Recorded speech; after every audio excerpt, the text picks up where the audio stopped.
മുഖ്യമന്ത്രി പറഞ്ഞു പ്രതിപക്ഷം ജനങ്ങളുടെ പ്രതിപക്ഷമല്ല, അങ്ങനത്തെ പ്രതിപക്ഷമാണ്, നെഗറ്റീവാണെന്ന് പറഞ്ഞു. എന്തിനാ വെറുതെ ഊതി വീർപ്പിക്കുന്നത്? 3 ലക്ഷം സംരംഭങ്ങൾ കേരളത്തിൽ തുടങ്ങിയെന്ന് ഗവൺമെന്റ് ആരെ കളിപ്പിക്കാൻ ഇറങ്ങുക? ഞങ്ങളിത് മറുപടി പറഞ്ഞില്ലെങ്കിൽ ഈ പാവപ്പെട്ട ആളുകൾ മുഴുവൻ വിശ്വസിക്കും. കോവിഡ് കാലത്ത് ജനങ്ങളെ കബളിപ്പിച്ചു വ്യാവസായിക വളർച്ച ഗവൺമെന്റ് ഇങ്ങനെ പറയുന്ന ഈ ക്ലെയിം അടിസ്ഥാനപരമായി ഒരു കാരണവശാലും നിലനിൽക്കുന്നതല്ല.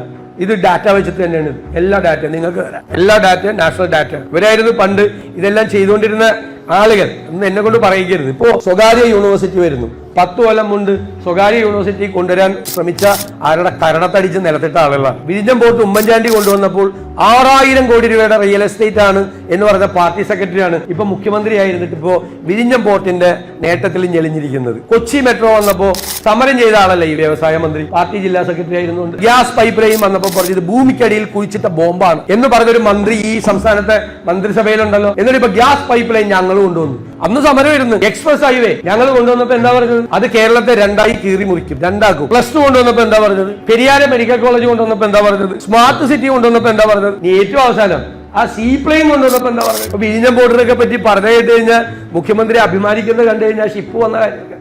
6000 കോടി രൂപയുടെ റിയൽ എസ്റ്റേറ്റും മത്സ്യസമ്പത്തും മുഴുവൻ നശിക്കും. ദേശാഭിമാനിയുടെ അന്നത്തെ ഫ്രണ്ട് പേജ് ഒന്ന് എന്റെ അനിയനെടുത്ത് നോക്കും.